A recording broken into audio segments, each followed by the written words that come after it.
మెదడు నిండా మూసీలో ఉన్న మురుకు కంటే మీ మెదడులో అంతకంటే ఎక్కువ విషం నింపుకొని తెలంగాణ సమాజం మీద దాడి చేస్తున్న వ్యక్తులకు ఇది సుందరీకరణ కోసం కాదు.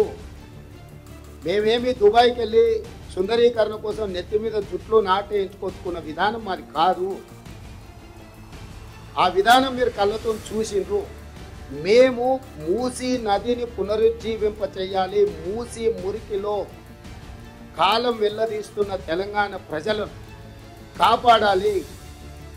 వాళ్లకు ఒక మంచి జీవన విధానాన్ని ఇవ్వాలి. వాళ్ళకు ఉపాధి కల్పించాలి. వాళ్ళకు ప్రత్యామ్నాయం ఇళ్ళని కేటాయించాలి. వాళ్ళ భవిష్యత్తు ఆశాజనకంగా ఉండడానికి అవసరమైన ప్రణాళికలు రచించాలని ఆలోచన మా ప్రభుత్వానికి ఉన్నది. గతంలో మీరేం చేసిండ్రు, భవిష్యత్తులో మేము ఏం చేయబోతున్నాం ప్రజలతో చర్చిద్దాం.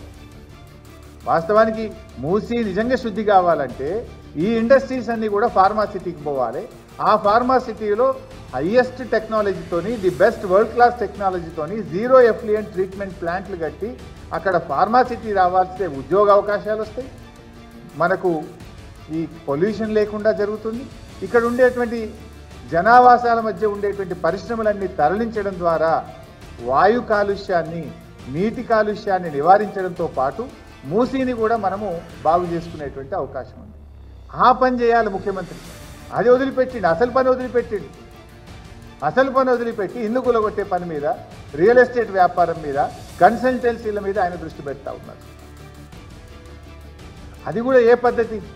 నీ యాక్టివిటీ ఎక్కడ స్టార్ట్ కావాలి? కన్స్ట్రక్షన్ దగ్గర నీ యాక్టివిటీ స్టార్ట్ కావాలి. దురదృష్టం ఏంటంటే డిస్ట్రక్షన్తో నువ్వు యాక్టివిటీ స్టార్ట్ చేసినావు. చేయాల్సిన పని నిర్మాణాత్మకమైన పనితో పని ప్రారంభం కావాలి, కానీ విధ్వంసంతో నువ్వు పని ప్రారంభం చేసినావు. అది కూడా ఏ రకంగా? శనివారాలు ఆదివారాలు చూసుకొని, కోర్టులు సెలవు ఉన్నాయి చూసుకొని, ఏదో శత్రు దేశాల మీద దాడికి పోయినట్టుగా పేదలుండే బస్తీల మీద, పేదల ఇండ్ల మీద దాడి చేస్తున్నావు. శత్రు దేశాల మీద దాడికి పోయినప్పుడు ఎట్లా చేస్తున్నావు అట్లా చేస్తున్నావు. నువ్వు అంత దుర్మార్గంగా వ్యవహరిస్తున్నావు. ఇది కరెక్ట్ కాదు అనేటువంటిది మాత్రమే బీఆర్ఎస్ పార్టీ చెప్తా ఉంది. ఇప్పుడు మీరందరూ సాక్ష్యం. 1,50,000 కోట్లతో మూసీ ప్రాజెక్ట్ అన్నది ఎవరే? రేవంత్ రెడ్డి గారే అన్నారు కదా, బహిరంగ సభల్లో పబ్లిక్ మీటింగుల్లో అన్నాడు. కానీ ఉల్టా ఏముంది ఆయనది? ఉల్టా చోర్ కోత్వాల్కు డాంటే అన్నట్టు మీరే 1,50,000 కోట్లతో మూసీ ప్రాజెక్ట్ అంటారు. మళ్ళీ నువ్వే ఏమంటున్నావు? ఎవడ్రా అన్నది అని కోపంగా ఉల్టా ప్రశ్నించే ప్రయత్నం చేస్తున్నావు. ఒకసారి మళ్ళీ మీ అందరి కోసం, ప్రజలకు కూడా గుర్తు రావడం కోసం ఆయన ఏం మాట్లాడిందో ఆ వీడియో కూడా చూపిస్తాం ఒకసారి. అనేది ఎక్కడి నుంచి వచ్చింది? సుందరీకరణ అనేది ఎక్కడి నుంచి వచ్చింది? మూసీ పరివాహక అభివృద్ధి కోసం 5 ఏళ్లలో 1,50,000 కోట్ల రూపాయలతోని ప్రణాళికలు సిద్ధం చేసి తొందరలోనే పనులు ప్రారంభించబోతున్నామని చెప్పి మీ అందరి సమక్షంలో ఇవాళ మనం ప్రకటించుకుంటున్నాం. ఇంత సిగ్గు లేకుండా ఎవరైనా మాట్లాడతారండి ముఖ్యమంత్రి? 1,50,000 కోట్ల రూపాయలతో వచ్చే 5 ఏళ్లలో మూసిని సుందరీకరిస్తా అన్నాడు, ప్రారంభించుకుంటామని మీ అందరి సమక్షంలో చెప్తున్నాడు.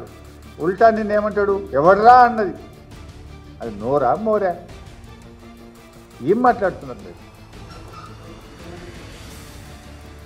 ఇప్పుడు ఇది చూస్తే పాపము సినిమాల్లో జీవితం అంతా కష్టపడితే మెగాస్టార్లు, సూపర్ స్టార్లు అవుతారు. వాళ్ళు కూడా ఈయన చూసి ముక్కు మీద వేలేసుకుంటారేమో నా డౌట్. అది ఏమో మాకంటే మించిన నటు ఉండరు అనుకుంటారు వాళ్ళు. ఎందుకంటే మీరు కూడా ఆలోచించండి. ఇంకా ఉల్టా అంటాడు బీఆర్ఎస్ పార్టీని ఇప్పుడు నిషేధించాల్సింది నిన్ను. పూటకు మాట మారుస్తూ, వక్రీకరిస్తూ, దబాయిస్తూ మాట్లాడుతున్న నిన్ను నిషేధించాలనా?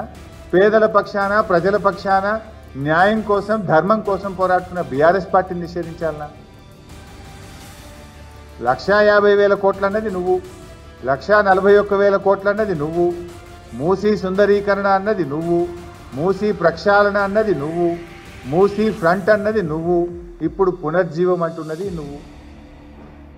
ఎన్ని మాటలు మార్చినావు నువ్వు? అంటే ఒక్క మూసీ మీదనే ఇన్ని షేడ్స్ చూపించినావంటే రేపు ఇంకెన్ని షేడ్స్ చూపిస్తాడో ఈయన మనకు, ఇంకెన్ని రూపాలు ఉంటాయో ఇది.